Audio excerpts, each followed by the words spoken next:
চীন বুঝি বাংলাদেশের সার্বভৌমত্বের খুব বড় পাহারাদার কিংবা বাংলাদেশের পরম দরদি বন্ধু, কিন্তু ভূরাজনীতির চশমা চোখে পড়েন, এরপর আপনি দেখতে পাবেন অন্য একটা রূপ। এটা আসলে কোনো বন্ধুত্বের বাণী নয়, এটা হলো পরাশক্তিদের মধ্যকার একটা নীরব ঠান্ডা যুদ্ধের প্রকাশ্য হুঙ্কার। চীন এখানে কারো হস্তক্ষেপ বলতে সরাসরি কাকে বুঝিয়েছে? নিঃসন্দেহে তারা আঙুল তুলেছে মার্কিন যুক্তরাষ্ট্রের দিকে। কিন্তু আমার প্রশ্ন হলো, বাংলাদেশ কেন হঠাৎ এই দুই পরাশক্তির দড়ি টানাটানির মাঝখানে পড়ে গেল? কারা বাংলাদেশকে এই দড়ি টানাটানির মাঝ বরাবর ফেলে দিয়েছে?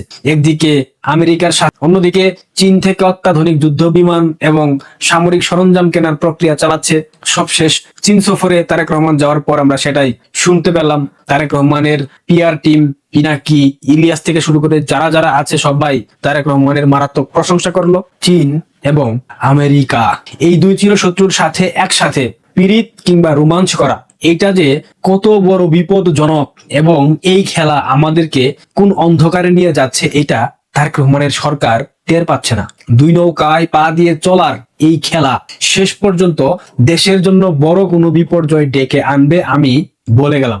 বুঝতে গেলে আপনাকে সবার আগে অর্থনীতি বুঝতে হবে, কারণ আজকের দুনিয়াতে যার হাতে অর্থনৈতিক চাবিকাঠি তার হাতেই রাজনীতির রিমোট কন্ট্রোল।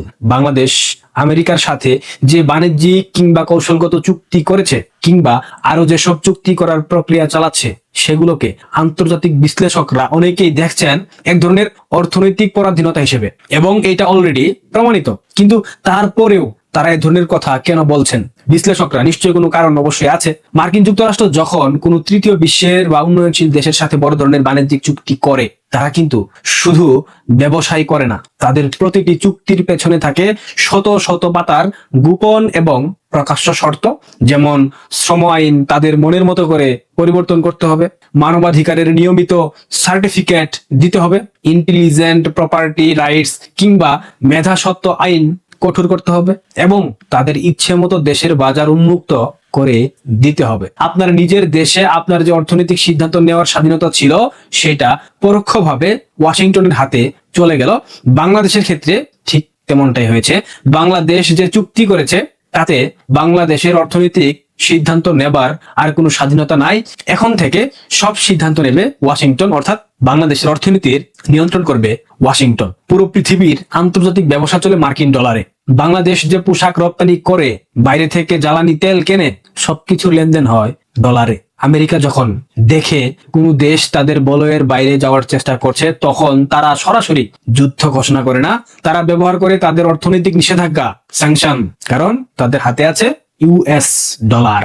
এই ডলারের জুজুর কারণে বাংলাদেশ আমেরিকার অনেক কঠিন এবং অন্যায় শর্ত মুখ বুঝে মেনে নিতে বাধ্য হবে, একমাত্র বাণিজ্য চুক্তি করার কারণে। যখন একটি রাষ্ট্র তার নিজের দেশের অর্থনৈতিক পলিসি অন্য একটি দেশের ভয়ে কিংবা চাপে তৈরি করতে বাধ্য হয়, তখন তাকে পরাধীনতা কিংবা কলোনি বলা ছাড়া অন্য কোনো কিছু বলা যায়? তারেক রহমান যখন চীনের সাথে যোগাযোগ বাড়িয়ে বেইজিং এর বলয়ে ঢোকার চেষ্টা চালিয়েছিল চীন সফরে যাওয়ার পর, তখন সে এবং তার দলের নীতি নির্ধারকরা হয়তো ভেবেছিল চীনে গেলে পশ্চিমা অর্থাৎ মার্কিনীরা চাপ দেবে এবং চীনের মাধ্যমে তারা সেটা সামাল দেওয়ার চেষ্টা করবে কিংবা সামলানো যাবে, এই ধরনের চিন্তা তাদের মাথায় ছিল। চীনের এই বলয়ে ঢুকে এক প্রকার মার্কিনীদের বৃদ্ধাঙ্গুলি দেখানোর একটা চেষ্টাও করা হয়েছিল, এটা আভ্যন্তরীণ সংবাদ। কিন্তু আন্তর্জাতিক রাজনীতি এত সহজ না। বাংলাদেশের মতো একটি ভৌগোলিক এবং অর্থনৈতিক ভাবে সংবেদনশীল দেশের জন্য এই দুই নৌকায় পা দেওয়ার ফল কখনোই ভালো হবে না। লিখে দিলাম, যখন আপনি একই সাথে দুইটা পরাশক্তিকে নিয়ে চাল চালতে যাবেন, তখন ব্যালেন্স একটু এদিক সেদিক হলেই পা ফসকে সাগরে ডুবে মরণ ফাঁদ তৈরি হবে। কারণ